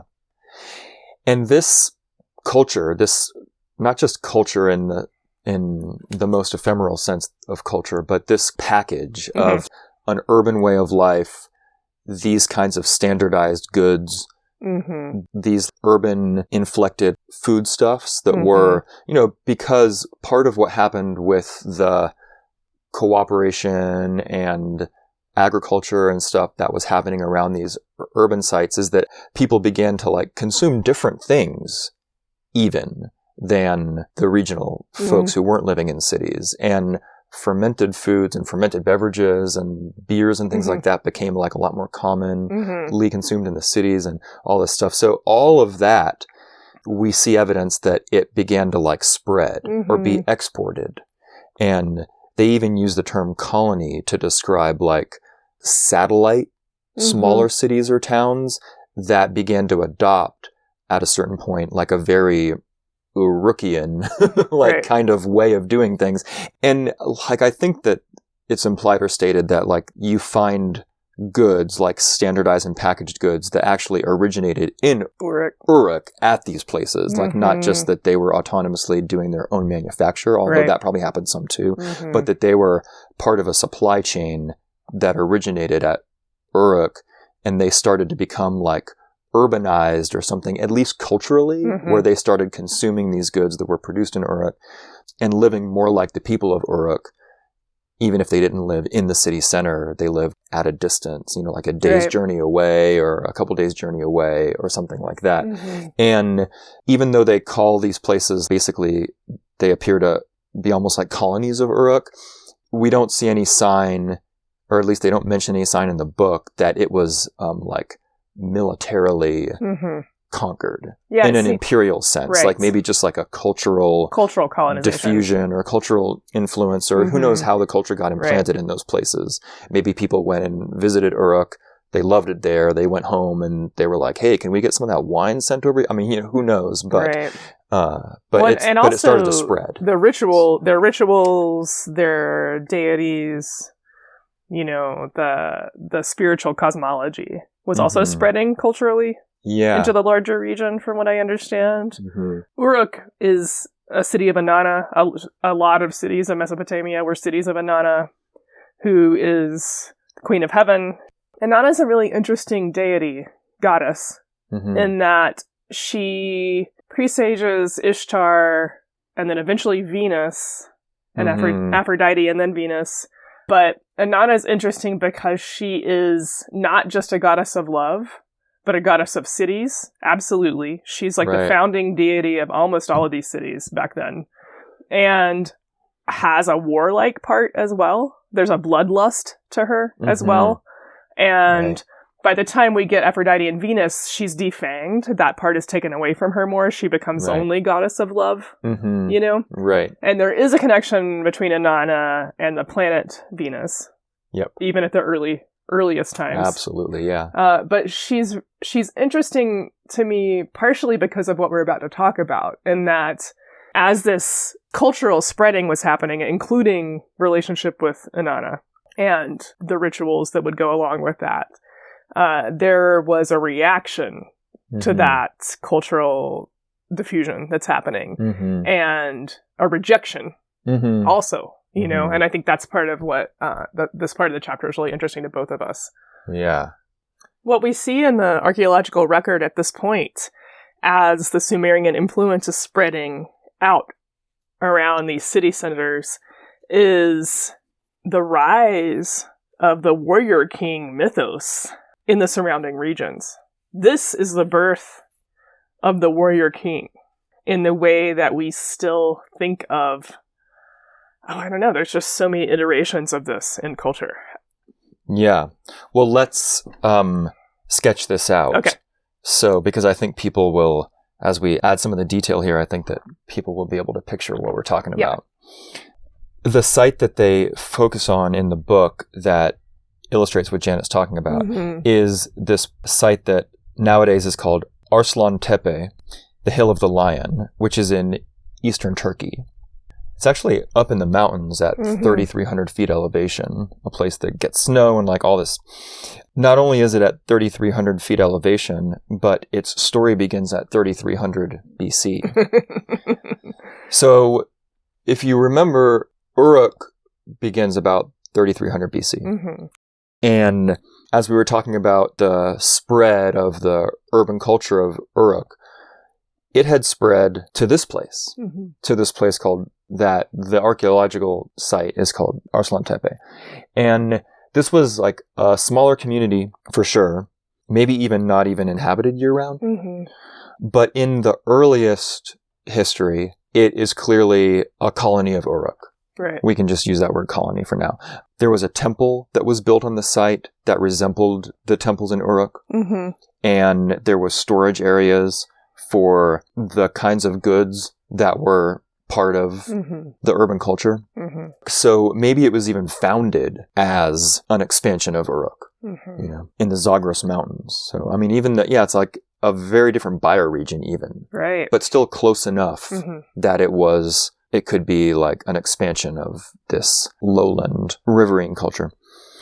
But then where things get interesting in the sense of this story here, this appears to have been overthrown at a certain point. I'm actually just going to read a couple things out of this because it's evocative. It's very distilled. Yeah. Within a few generations, the temple was dismantled, and in its place was built a massive private structure enclosing a grand audience chamber and living quarters, as well as storage areas, including an armory. And they mention an assemblage of swords and spearheads, nothing like what's found in the public buildings in the lowlands at this time. So what they're describing is that at this site and similar sites on the edges of the urban expansion at this time period, we see the rise of a warrior aristocracy. Right.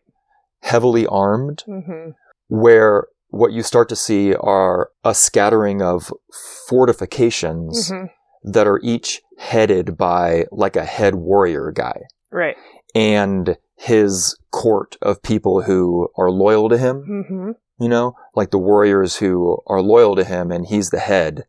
And they gave up writing because Uruk had writing. Right. And the urban culture around Uruk had writing. They gave up writing, this whole kind of emerging way of life, eschewed writing in favor of like song and storytelling and the telling of these like heroic deeds. Right. Of the warrior class. Right. That ruled the hero place. Story. Yeah. And so what you see is like, at least in the earliest times here, none of these little places of power, each with their head like warrior guy, commanded very much territory. It was kind of like a scattering of almost like castles, you want to say. We're leading in the direction that maybe you can start to picture where this is leading, of castles.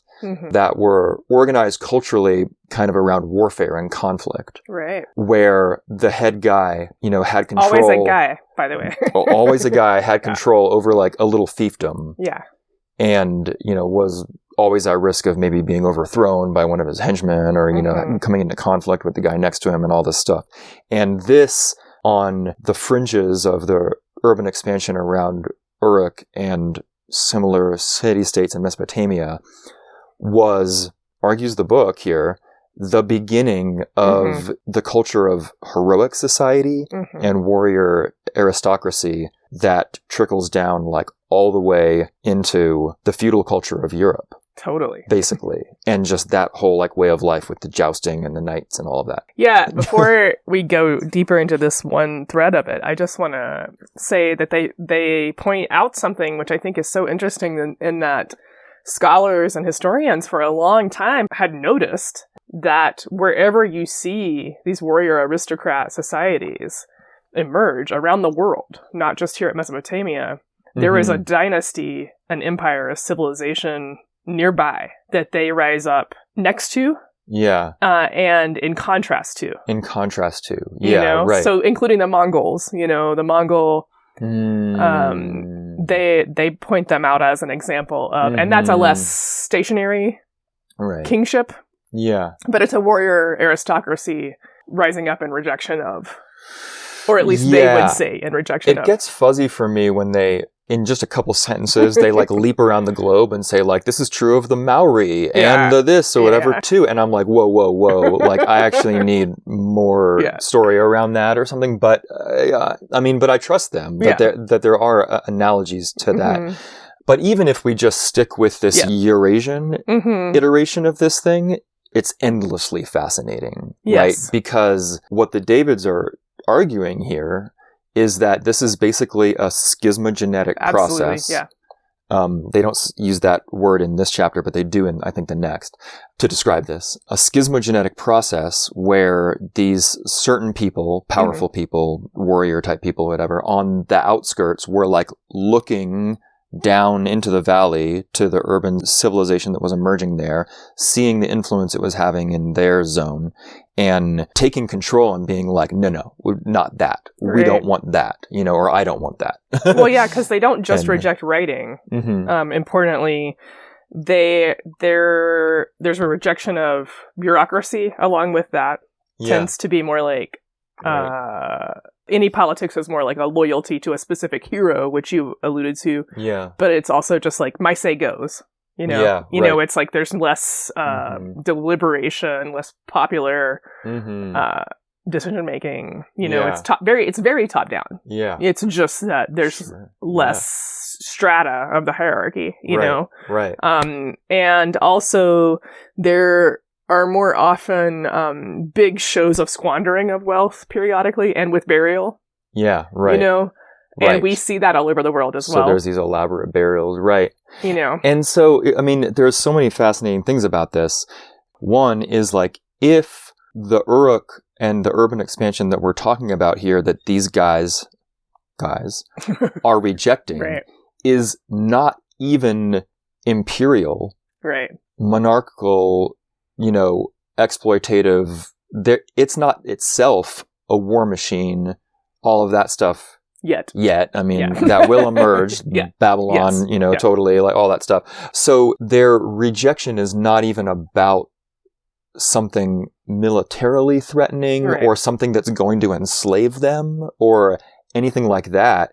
It makes it seem more like just actually a cultural rejection yes, of this new form of culture Mhm. that's happening here.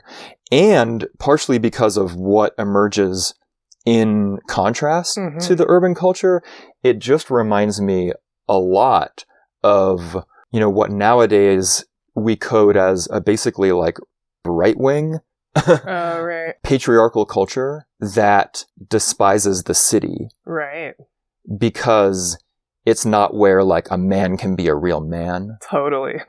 or something. Yeah, like the feminizing influence of a city. Yeah, the feminizing influence of the city and kind of how people are encouraged to get too like weird there, and it like erodes certain traditional values or something like and that. individualism. Yeah. Right? It's like the city is a place of Of more or less individualism. less individualism. In this case. Yeah. Or there's like so many people, it's hard to stand out.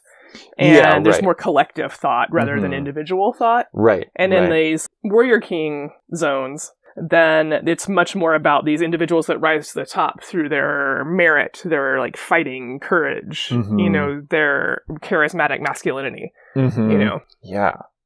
No, it's fascinating. Yeah, so that whole dimension of that is Yeah. fascinating because I'm like, wait a minute, is this The sort birth. of the template Yeah. for what we still are living through now? I mean, not that nothing has changed or something, but it really echoes that for me Right. a lot. And then the second thing is just that it just blows my mind that maybe this is also the template for what at a certain point just becomes the culture of Europe. Totally. I mean, and especially what would be called by the Romans, the barbarian Culture. because like Imperial Rome, Mhm. Imperial Greece was somewhat different than this. But once those empires fell, the culture that was already in Europe, the like heroic culture, Right.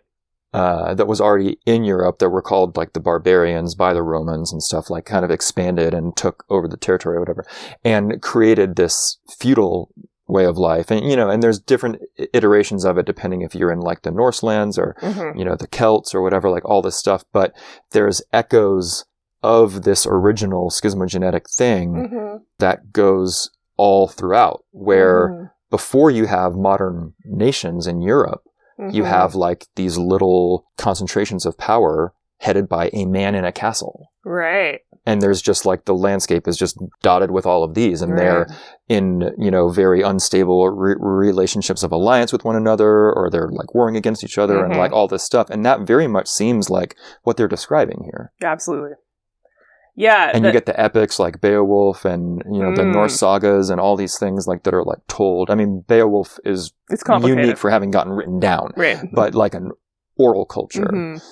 Well, you're leading me to the thing that I think is one of the other things I think is really fascinating about this is within that story of the rejection of writing, that goes a lot of places, right? So one thing I'm thinking about is in what I was referring to earlier as the Hellscape starter pack that many people accept about how things got to where we are today. Yeah. There's this idea that we had this idealized oral culture that eventually, when writing came, it changed how we think, it changed how we interact with each other, it disconnects us from nature. A lot of people say that's just automatic with writing. Mm-hmm. There's all of this negative connotation and attribution to writing, you know? And I know where some of that comes from, but I think it goes a little far. And I definitely think the idealization of oral culture and the linearity of it being like one then the other and then we can never go back is a problem.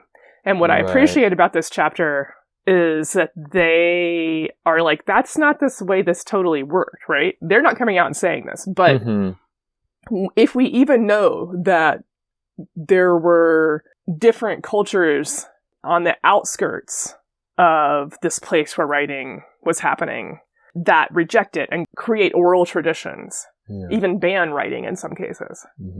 And idealize the oral tradition, which becomes, for the most part, what is the tradition that lingers on, is the story, the mythic story of these hero kings. And that is true throughout Europe, up into Northern Europe, as history proceeds. The mythic reaffirmation of the glory of these warrior monarchs is the story that is being preserved. Right. And so what's interesting to me is King Arthur. Yeah, absolutely. It goes it just keeps going, There's right? so much, it's a very attractive myth, which is what I was talking about earlier with the kingship being so shiny and pleasing to people. But this is interesting to me in a few ways in that, so in the city where we think we have our Hellscape starter pack in many ways of looking at the civilization, we have cities that are culturally tied together by worshiping a goddess, who have writing, who have more collective work happening. And then there's a rejection of that is more patriarchal, that's more based on warrior class. We don't know what the conditions were for women at that point. But that reject writing and celebrate oral tradition, it messes with the story, which I see a lot of people hold true as in there being pre-civilization matriarchy with oral traditions going together and idealizing those as a pair. Right. You know, and actually what we see here in the development of the city is a centrality of the goddess, but then with some writing, obviously, too, and stories that have a little bit more complexity to them and very much venerate the goddess is some of the first written work that we have. But in the rejection of that, we get the celebration of these hero kings, you know? And I don't know, I just think it makes things more complicated in a way that I find interesting because I've never enjoyed the simplicity of the story. And to know that maybe some of the oral histories that we hold up as the most mythic and wonderful for getting us back to when men were men, but also when the fight was righteous and life had meaning, you know, are actually formed in rejection of this other culture that might have had a more central place for women and had its own rituals and traditions that were life-affirming in their own ways. You know? I love that. Always, I appreciate adding complexity, you know, to the story, and this really does that because the Davids are actually pretty understated in this chapter about what are the implications of this, which I also kind of appreciate because they're not feeding us the interpretation and kind of ramming it down our throat in any way. But what you're suggesting does seem to be, I think this is part of what they're kind of pointing us in the direction of, is to think that a big part of how we've come to think of the way power is wielded historically, especially in people with a European history, this heroic king type of way of doing things emerges as a rejection of the rise of cities. You know, I mean, this is exactly what you're saying, as a rejection of it, where the kind of simplified primitivist type of myth where agriculture in cities is that's the bad thing, has the cities actually being the locus of the rise of oppression. Right. And clearly these things enter into, I don't know if you want to call it like a dialectical process or something like that. Yeah, they kind of do. Because the British monarchy that headed an empire that oppressed half the globe, whatever, is downstream of these heroic societies. Totally. Right. But also these heroic societies get wrapped up in the kinds of statecraft that you find in the earliest cities as well, too. So they actually, these forms of power become synthesized and incorporated into a machine for oppressing people that gets better and better with all of its, so it takes like the best of heroic society and the best of the bureaucracy thing or whatever, and kind of, but when you go back, it's like you see the complexity of that emergence. You see how complex it actually is in the earliest iterations. Oh my gosh, you're just making me think about, my brain just went a million places, but I was thinking about various times in history when there is a critique of and rejection of different aspects of contemporary industry, modern society, and how often they jump to the heroic king eras and romanticize those. How they get romanticized, yeah. So we have literally the Romantic era where that happens. Also, the construction of 20th century pagan culture.